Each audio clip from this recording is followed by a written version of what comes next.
Welcome back to the Get a Grip on Lighting podcast. On today's show, I have Christopher Tammen and Ray Marchan. They're both with American Veteran Lighting. Christopher is the VP of Sales and National Accounts.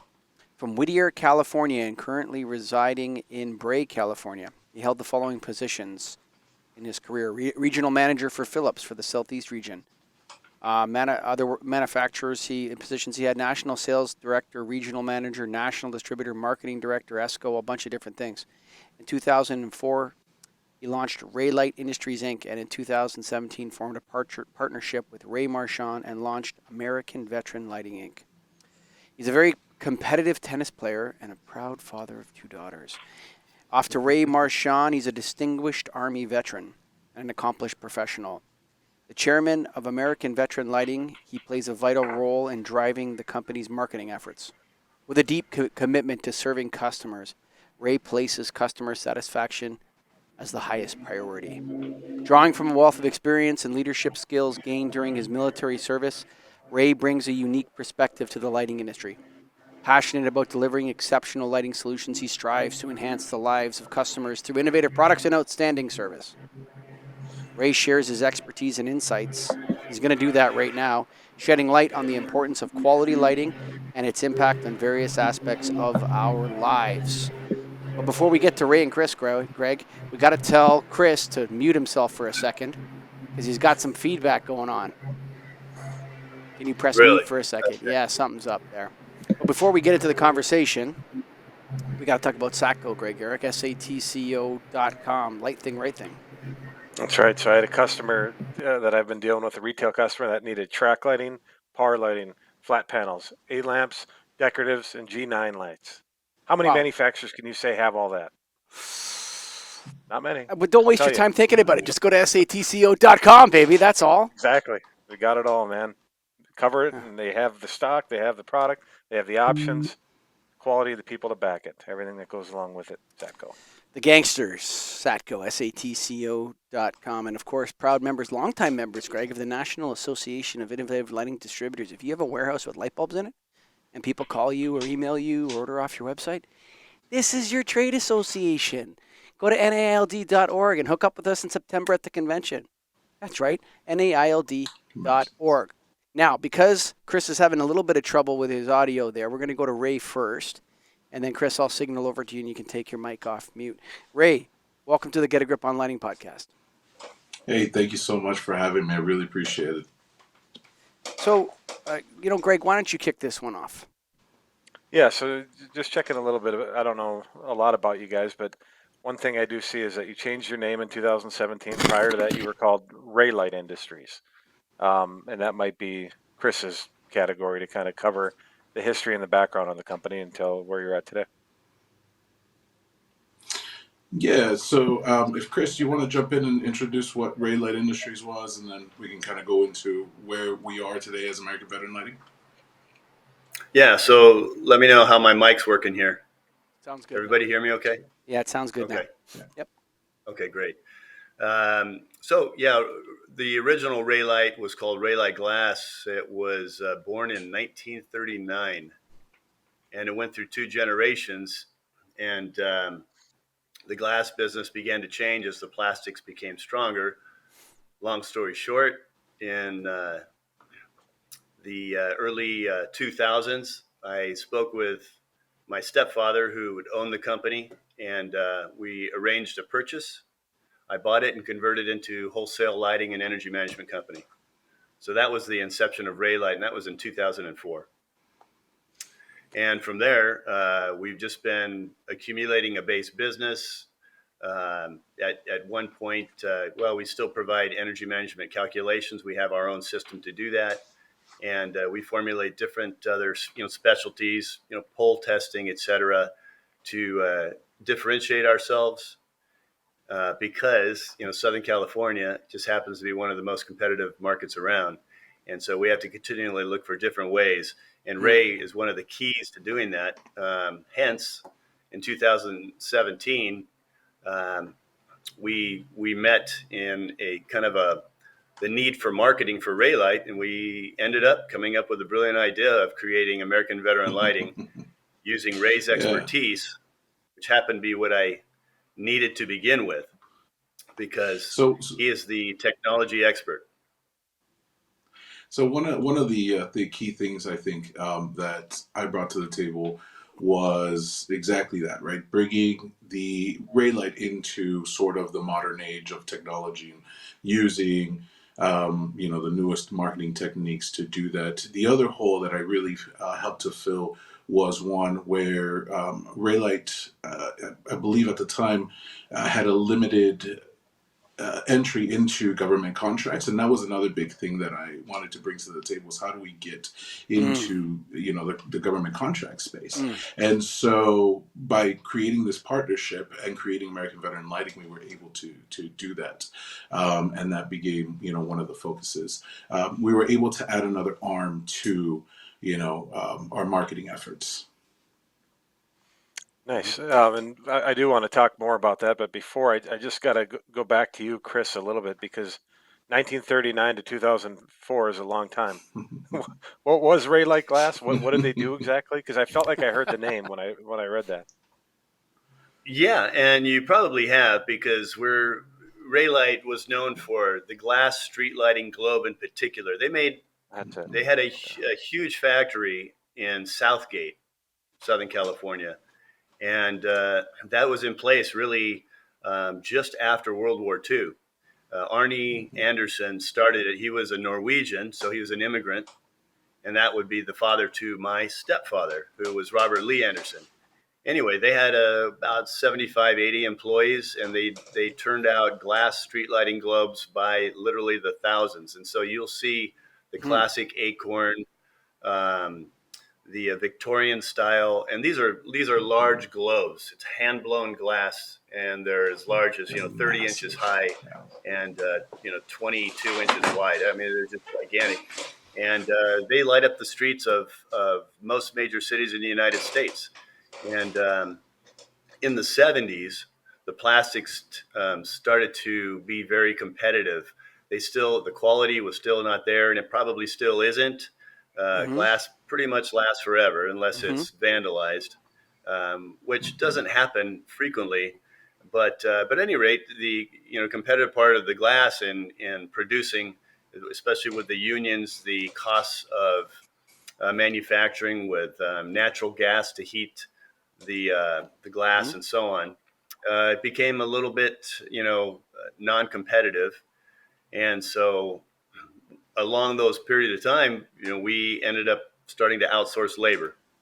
And like I said, in the early 2000s, that's when my stepfather just decided to pretty much relinquish the business. I bought him out, and we can still produce the glass street lighting globes today. It's just that we outsource it to a manufacturer in Tennessee. So, and that's where we are today with that. But that's a very small portion of our business. Percent of a percent. So people can still Now get it's wholesale the lighting Ray-Lite and energy management. glass globes. And so now Okay. and so so after some good years with Ray-Lite, though, that's when Ray and I teamed up. Can I say Nice. something real interesting? Of course.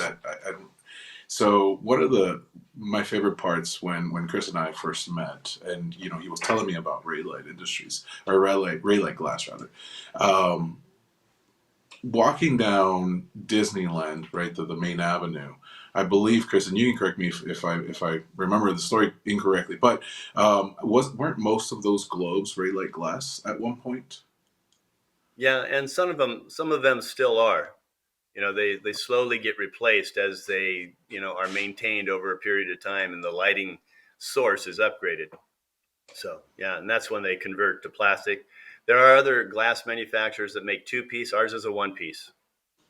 So there's spun glass and there's blown glass, and we were all hand blown glass.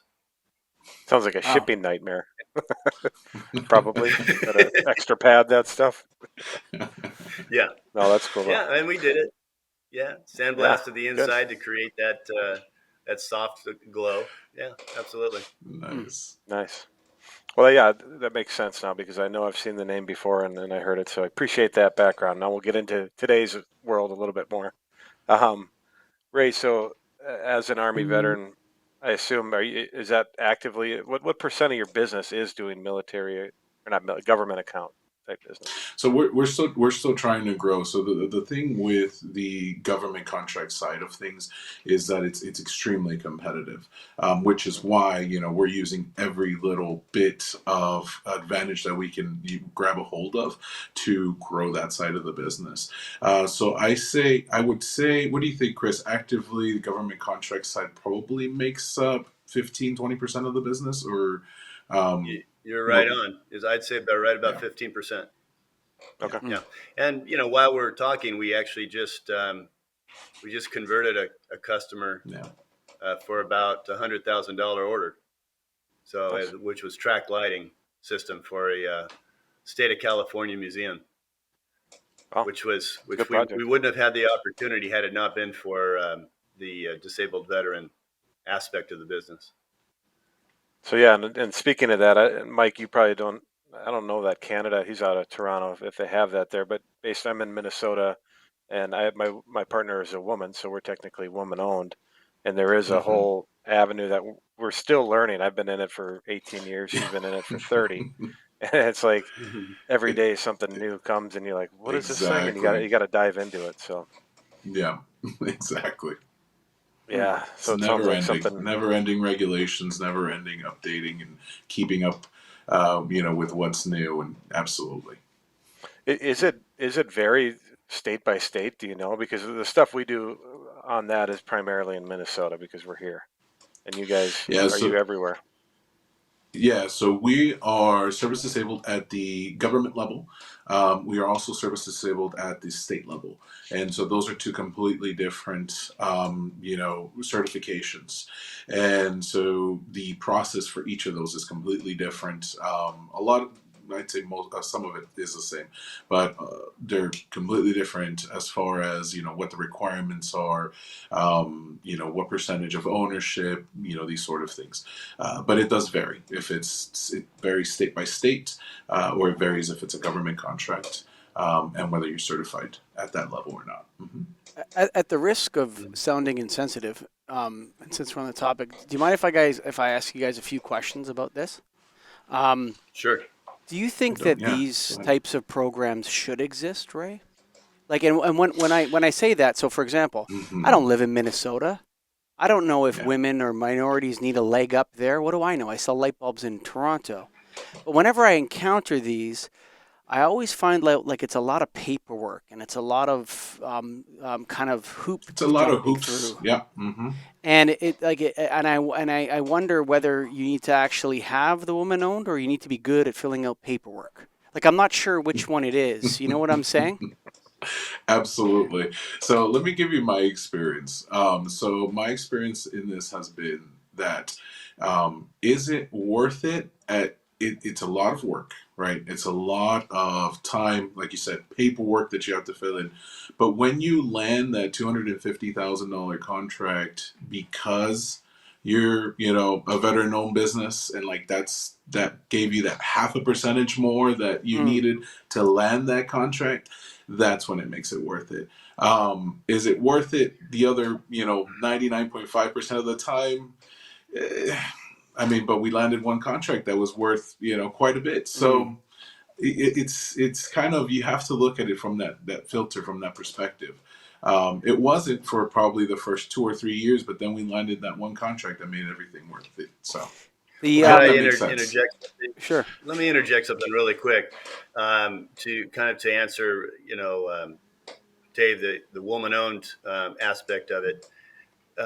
With Ray, he makes the contracts seem easy, and so Nice. that's one of the critical parts of this formula.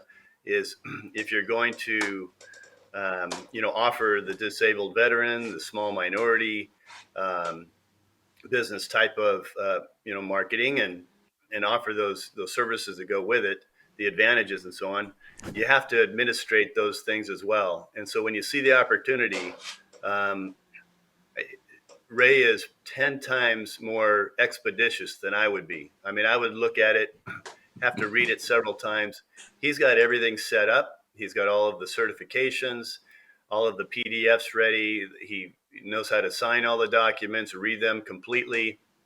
And we just partner in terms of, basically the manufacturers, the products we want to offer, the margins, and so on, to put a successful package together. But he's, really 95% of that aspect is you don't have to worry about the time it takes to invest in pursuing that. He gets it done quick.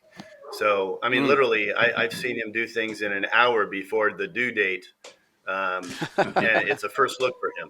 So it's Pulling amazing. it off at the last minute. Okay, I got a question here. Yeah. So I don't know if these programs, some of them must be federal, some of them must be state level, and there's probably Yes. different criteria for them. Mhm. But is it, as a general rule, is it like women-owned, minorities, and veterans? If that's a way that you can have an advantage in these projects, that those all go together, or is sometimes it's a veteran program, sometimes it's a woman program, sometimes it's a minority. How does that? Is it always one batch, or is it like different types of things that matter?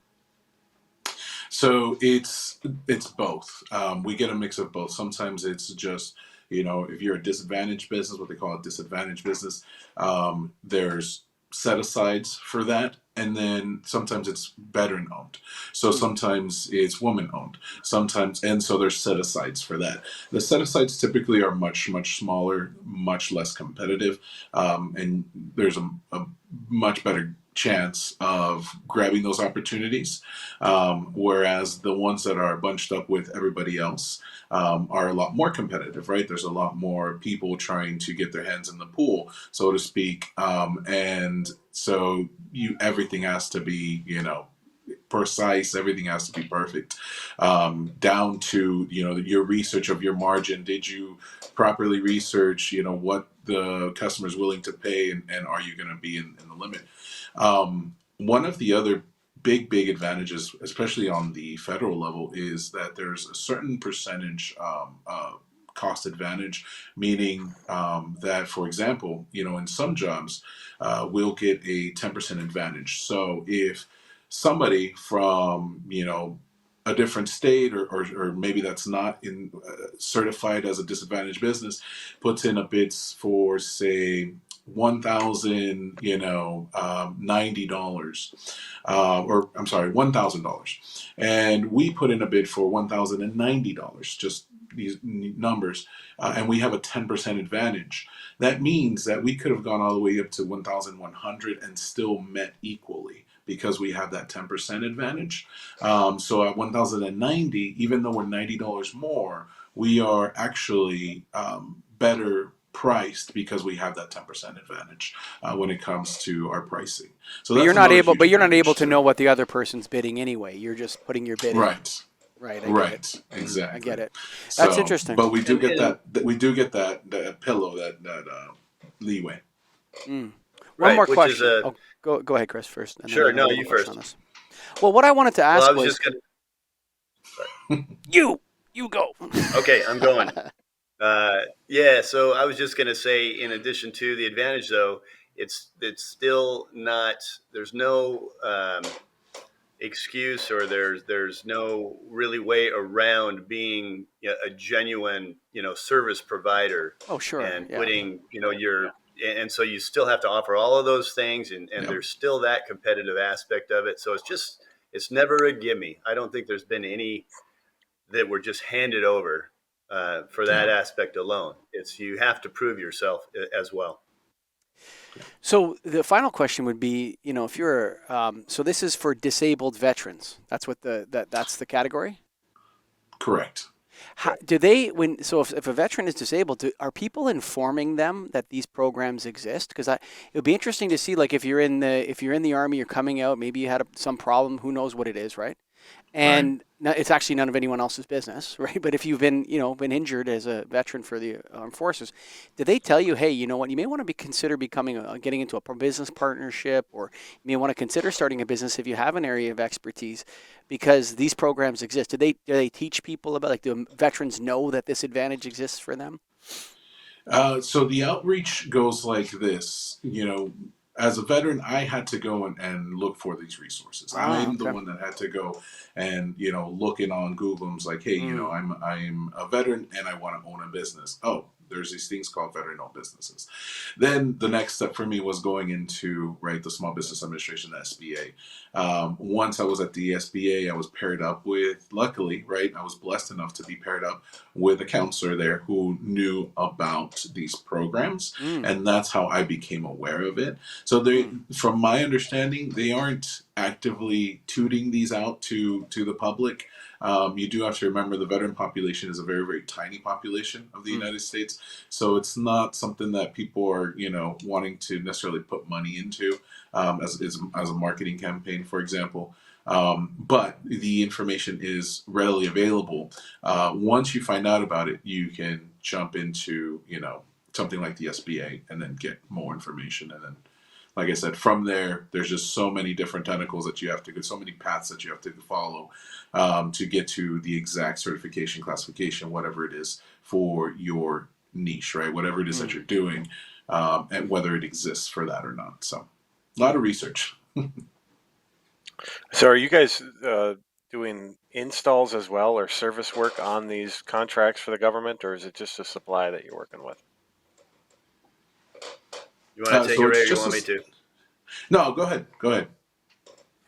Yeah, so no, we don't provide labor. There was a point at one time where we did create a division for that, but we do not do that anymore. We chose to concentrate and be the best wholesale lighting energy management distributor we could possibly be.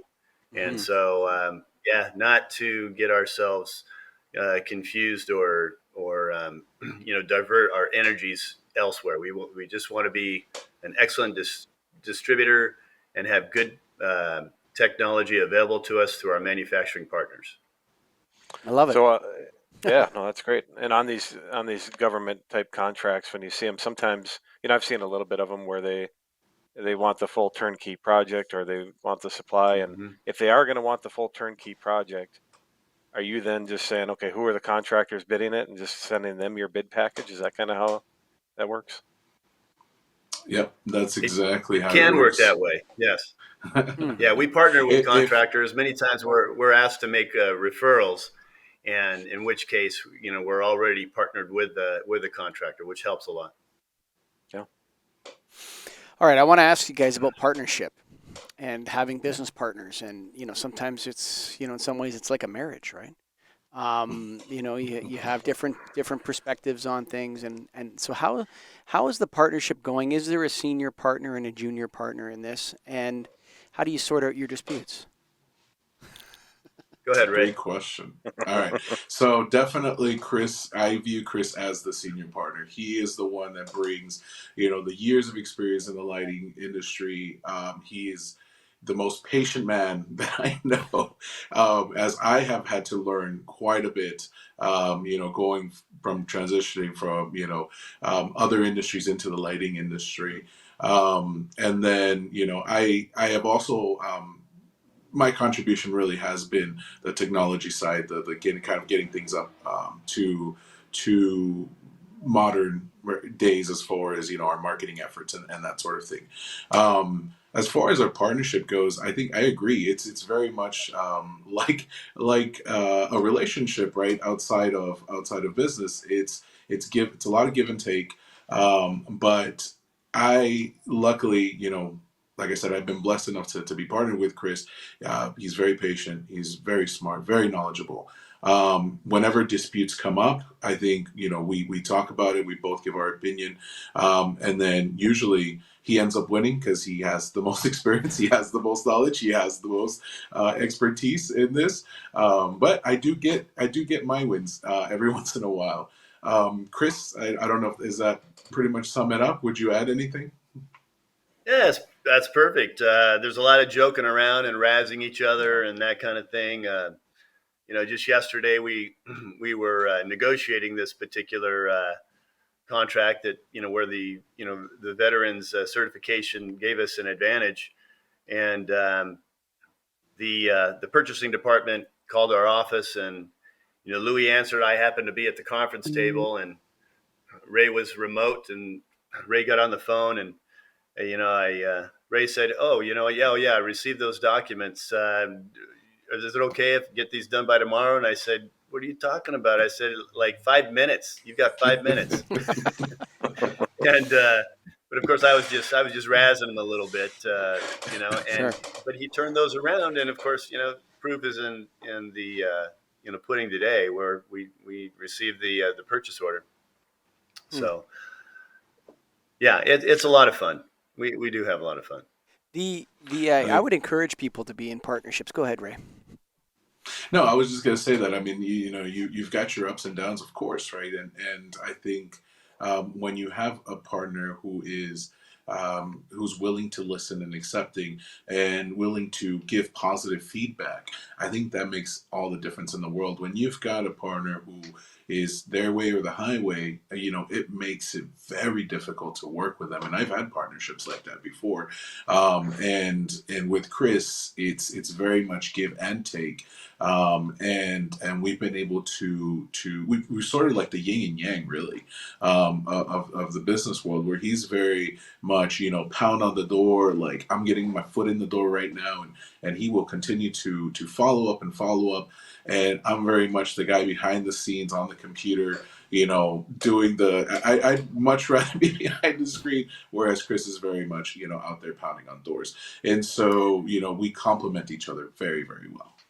I think the. And I gotta add one thing to that, and Mhm. Ray, I know you'll agree with me, is that Louis Murillo, operations manager, Yes. he's kind of the center of the hourglass or the funnel, Mm, and everything kind of goes through him, and Hmm. he handles it, and he's incredibly reliable, very timely, Hmm. and super detail oriented. So all of the estimates, the quotes, the purchase orders, a lot of the negotiation specifications really are handled in that department. So I have to mm. give Yeah. him kudos because we couldn't do it Props. without him.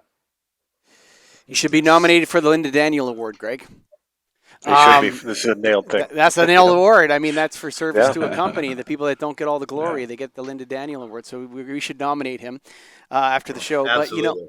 the Okay. the idea of someone not admitting when they're wrong or they can't be reasoned with, I Yeah. think that's the number one killer of partnerships. Is like you Absolutely. said, you have someone that it's so obvious that this is the wrong direction. You're trying to convince them, but they keep going and they want it to have it their way. And I think the essence of partnership is really the willingness to concede, especially when it's obvious that you're making a mistake or you're doing something wrong. Um, and in the age of inflation, we did a podcast on this on the Lighthead show or at the Business Blast, Greg, where we talked about, there's a lot of fear in financial fear. People are worried about their savings or listen, if you can get into a business partnership where you can get a piece of the action, the actual profits of the business, that's how you're going to win this inflation war, by getting into the game and owning a business. And people say, "Oh, it's so risky to buy a part of a business." Well, what do you think you're doing in the stock market? You're giving your money to a Exactly. business and you have zero control. Okay? And when's the Exactly. last time anybody ever voted when they got those stupid stock shares in the mail? Nobody fills those out. You don't have any idea what you're looking at. And Exactly. and, and you're going to Right. say that that's more risky than entering a partnership with Ray or Chris where you guys can take a look at the books together. So I encourage people to consider partnerships. But if the person can't admit they're wrong, Greg Eric, that's not a person you want to partner with. So I have a question though. I have a partnership Yes. written down. I have marketing written down right here, okay? So marketing, Ray, is a term that people throw around a lot. I don't think anyone ever Yes. knows what they're talking about. They're not talking about the same thing. Okay. So when Right. I look at marketing, I look at a hand. The hand is marketing, and then you have what? Sales, advertising, public relations, publicity, and promotion. Something like that Right. on the Sure. hand. Hmm. When you say marketing, like what are you referring to exactly? Those things. What are you doing in the So background? the marketing is just making the customers aware. One of our big marketing efforts, believe it or not, goes back to making sure that our customers are um, completely satisfied, because that does one thing that we credit as being, probably one of our greatest features, right, is the word of mouth and creating those advocates on our side. And so we view customer satisfaction as part of our marketing, because when we have customers reaching out to us, because they know so and so at such unified school district, and they're moving from one to another, and they tell somebody in purchasing there, and they're reaching out to us.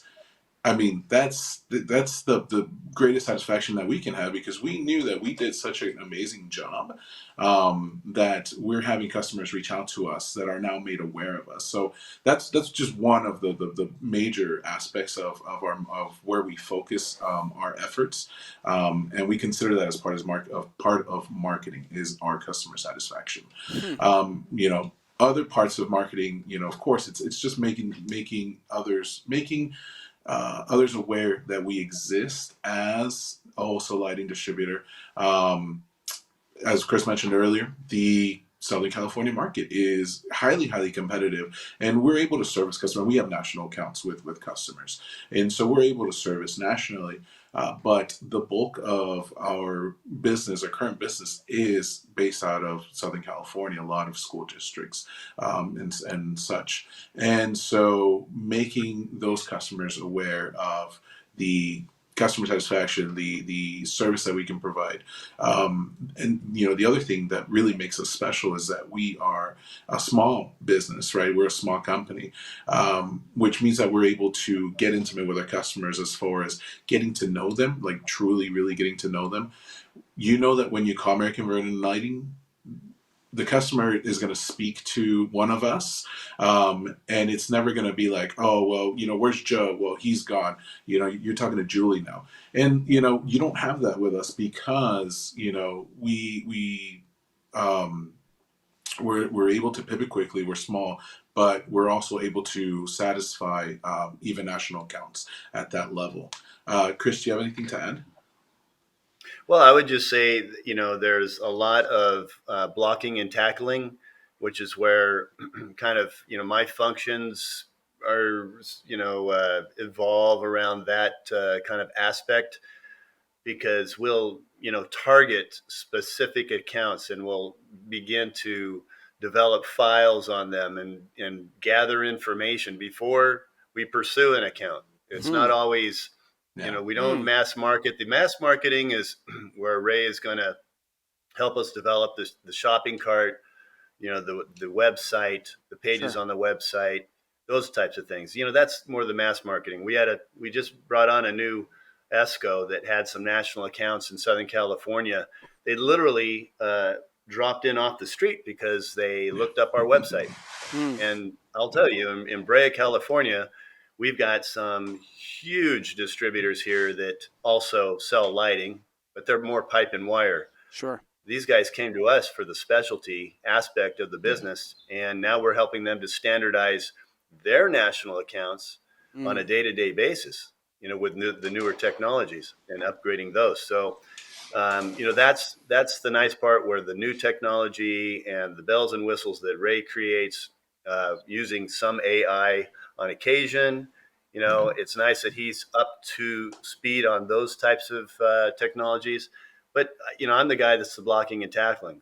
So I develop the files, we study the customers, and then we pursue them, and we develop it. And it's really a 3-step program that we have. We don't pursue the customer to, create a job for them.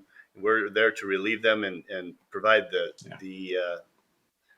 service. And if, they have another favorite provider, we keep them, in our files, but we're not going to pursue them. We spend our time, looking at customers where there's really a good fit.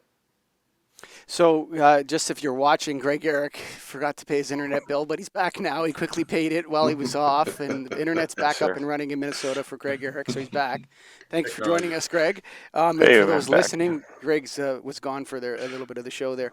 The 3-step program. I love this idea of studying customers, like seeing who's worth spending your time on before you start working on it, and then also like coming up with a strategy. I love that.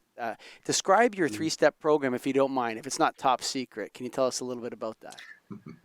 No, like I said, the things that we do are, at least with that I'm involved in this blocking and tackling, because I'm kind of the old school part of the business, and Ray's the new up and coming. He's the young buck, Mm. but I've got some experience there, and so no, we do. The first step is to find a fit with the customer, and that's the developing the file, gathering the information, finding out who the key influencers are. Then there's the next step is the initial appointment, and there you have an introduction. You find out if there's genuine interest, and the key genuine interest is all important. Because if they're just kind of there for comparison's sake and they want to, use you for quotes, for example, but you never get an order, that's not, we're looking for a genuine partnership and a genuine need. And then the third thing is, can you convert? And that would be, the second appointment. Is it going to convert or not? If it doesn't convert at that point, then you can certainly keep the relationship moving and develop services and announce, new product technology. As you get to know a customer, sometimes a door will open. So we keep the customers on file. I'm not picking on Ray keep the here. communication. Sorry, I thought you finished there. Go ahead. No, but I'm not picking on Ray here, but I don't think those old school tactics, Chris, are going anywhere. I mean, they may call them old school, but I was having, and Greg and I had discussions about a nailed lighting specialist course that was based on sales savvy, because a lot of the new generation, and I don't like to pick on the millennials, they get so beat up all the time, but there's a lot of these tactics, they're adverse to them. They don't want to knock on doors. They don't want to pick up the phone. They don't know how to use email properly as a business tool and a sales tool. They don't, they think that the relationship should be like Uber, where you never talk to anyone. The food just shows up at your door.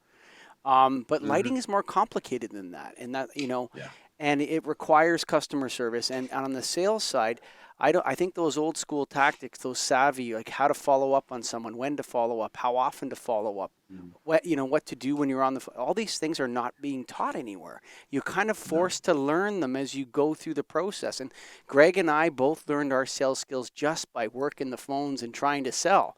But I think that we could break this up into categories and teach this to people and even if you start thinking in terms of tactics, just to start thinking in terms, you need to have tactics if you want to get this account? Yeah, it's actually a really big account. Exactly. A lot of people want it. Right. You need a strategy if you want that. They're not just going to go to your website and put $250,000 worth of purchase orders in your website every. They might, but a lot of people are not going to do that. And so, I mean, the idea of having a strategy and having having tactics that involve one person talking to another person and reaching out to them is somewhat foreign to the new generation. And I think the winners are going to be the ones who embrace it, re-embrace learning those tactics. Yeah. Yeah, and you got you have to be willing to take a no frequently. There's a lot of no's out there, and you can kind of make a game of it and look for the no's. So you're a little bit more resistant to, being, tired and, getting, maybe avoiding, certain situations. You go out there and matter of fact, a famous author, he wrote 20,000 Days. He said he started in sales, and he said he invented that little process where he would just go out there and look for no's. And he said it literally not more than 20 or 30 attempts, and he would always get a yes. He always get a yes. And no is the second best answer. No is the second best answer. Right. The worst answer is not returning the call, not answering the question, come back next week, I'll think about it. That's the worst answer. Right. Give me a yes or a no, baby, I'm there. Okay, no, great, I'm out of here. That's an 8-month follow-up on you, by the way. That doesn't mean I'm giving up, buddy. I'm just going to follow up with you in 8 months. But, so no is the second best answer. Greg, sorry, I know you wanted to bring up a question. No, yeah. So signaling to me. I know I lost out on a little bit of the show, but you mentioned Southern California. You do school projects. So can you bring me into that world? What a school project looks like in Southern California? I What do guess you I'll have I, to take that do? one, Ray, I Yeah, was gonna say, yeah. yeah, if you want. yeah. Yeah, Talk about and the you kept the pole testing. well, Just no, kind of. that yeah, I well, the mean, poll testing is one aspect of our business that, I mean, we're very unique because there's no other distributors that offer that, and I try to kind of keep that close to the vest. But it's brought us into so many aspects. We literally just at a university locally here, we tested about 800 polls, and every Hmm. poll, you get paid for testing each one of those and treating them, and it's an excellent service. We've discovered poles that have holes in the bottom, and these are Mm. high mass poles with Hmm. sports lighting fixtures on them. Lots of hazards. We had a school district within the last, probably 3 months. We get the Santa Ana winds here. A pole came down and landed on two cars for the teachers there Hmm. that worked at the school. And the next thing you know, they want a proposal on the entire district for pole testing. But thank God no one was Um, hurt, but right? Nobody was hurt in that. Yes. oh, no one Okay. was hurt. Oh, Thank good. thank goodness, yeah. And another pole just recently came down at a tennis court and came over the fence while people were playing. But again, these are all things, and that was one of the cities here locally. But they that is just one aspect. We have another school district that is local where they're going one school at a time. We just finished one. It was about valued about $115,000 revenue, Phew. and the next one's going to be even bigger. And they want to get to these, and what we do is we make it easy for them. We get on site, Yeah. we look at the very difficult applications, and look for the upgrade, and look for things that are not as labor intensive, and we help them to put together their plan, whether they're going to use outside labor, put it out to bid, those kind of things. With the amount of service we provide on the front side of a project, they typically will not put it out to bid. Mm. so I guess, So it and to creates a kind lot of of loyalty. clarify a little bit more of what I'm asking too is what Sure. specifically do you have to do being that you're in California? So in Minnesota, I go into a school district, I look at a classroom and I say, all right, you can bypass a ballast, put in tubes, you can leave the switch as it is, you can put a fixture in, you can put a kit in. You guys have different rules because of codes and everything. What do you have to do like when you look at a school? Can you do that Well, same I thing? mean, again, typically you're going to let the customer, guide you Mm. to what type of service you're going to, offer or advise. And basically you're becoming a consultant. Sometimes it'll involve a utility incentive, Hmm. and so if that's the main thrust, or sometimes they've been provided, they already have, the funding. And so in that case, they want to move forward very quickly. Sometimes they're developing a plan for the next year. It kind of really depends. And, that initial part of creating the project for them is the key. But yeah, there again, you do have to be concerned with uh, the electrical codes and so on, and we're pretty familiar. If not, we do seek professional advice, C10, licensed contractors and so on. The Right? Greg, you should be listening to him about that poll thing because while I'm sure California has a lot of aging infrastructure in Southern California, I'm certain that that aging infrastructure That's is not subject everywhere. to but it's not subject to the snow and the salt of Minnesota, which is No way, extremely damaging to poles. for And I'll sure. tell you, we run a nice pole repair business here. We do a lot of replacing poles, taking poles down, fixing them, all sort of stuff. That is actually a fabulous, really, really innovative service to be offering, guys, because up here you have completely bases of poles that are totally rusted out. You can see them. You can see them kind of tipping Mm-hmm. on their anchor bolts and stuff like that. And I think that's never mind that you make money doing it. That's a wonderful service to offer to your customers because how scary is it when even a 15 or 20-foot pole comes down, never mind one of these high mass sports lights. That is really Mm-hmm. scary, actually, to think that. And we have a Yeah, lot of and I stuff that's will 30, tell 40 you, years old now. Yep. developing the infrastructure and the expertise to provide ultrasound pole testing. Um, it's very, very systematic and methodical. And so we provide a site map, complete site map where all the poles are located. We also photograph every pole. We number every pole. We take a picture of every pole, and we note the light source on every pole. So sometimes that brings forth additional sales if they want to go for uniformity, upgrade a lighting system, and so on. But it's not easy to develop. So there are a lot of barriers to entry, and Can I make a little it can take a suggestion? week. Can I make a little suggestion? Sure. You should add to that whether or not the pole is dark sky certified or not. And Oh, there you go.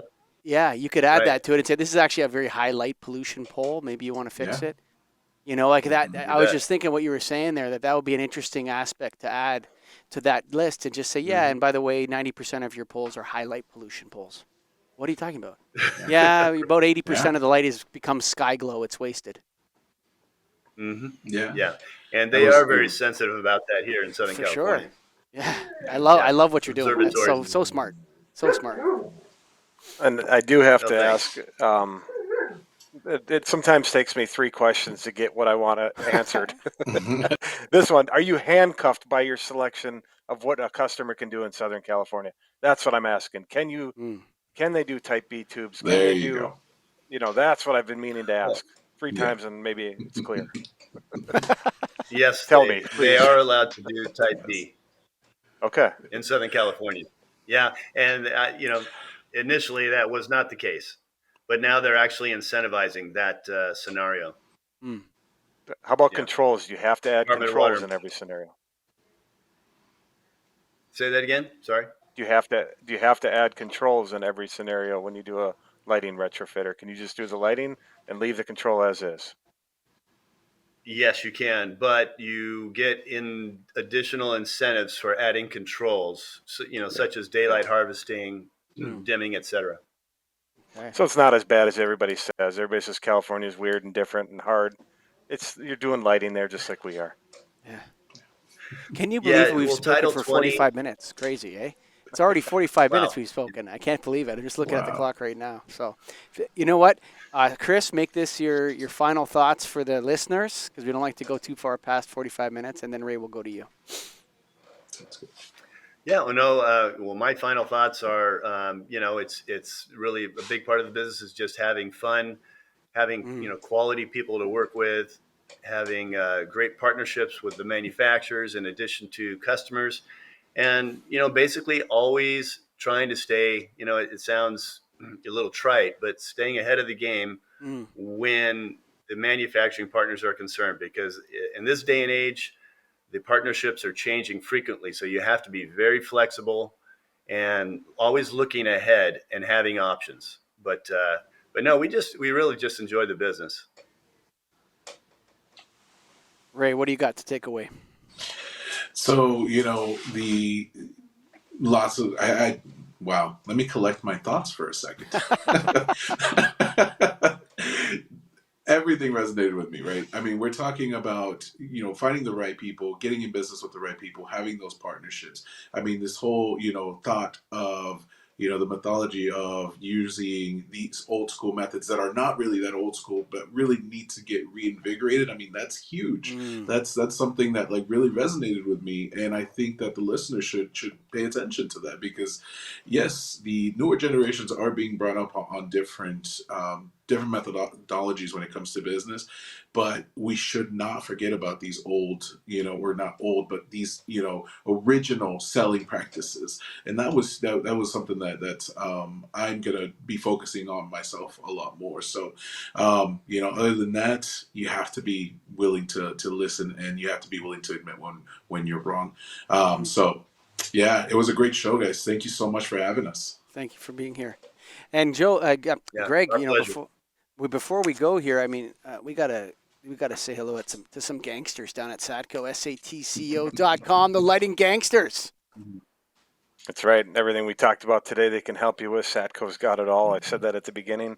That was a legitimate request from someone. It covered every single item and some, with options on it, all of them. Got to have Satco in your back pocket. They're a great arrow to have in your quiver. They can be the only arrow you have in your quiver, actually. And I got to talk about nailed here, guys, for a minute. If people say, "What's the payback for being a nailed? What's my ROI?" We say we turn that around. We want to get an ROI out of you. You got to give back to this industry that's given so much to all of us, and that's where you can do it. Nailed, you can get involved in our committees and spread your knowledge, share your wisdom. Come on an education committee and say, hey guys, this is what I think we need to learn as an organization. This is what we need to train our people on. This is how the industry should be run. Join our accreditation agency advisory committee. Tell, how should we really run this industry and run rebates and incentives. So if you have a warehouse with light bulbs in it and an order desk and counter sales, and you answer the phone, you sell light bulbs to people, it's time for you to give back. Think about doing it at Nailed. There you go. I flipped it all around on them, Greg. Go to naild.org. Of course, we have great education and there's great paybacks for being a part of Nailed, but we also want a piece of your knowledge and what you can give back to the industry. So go to naild.org. Thanks for listening.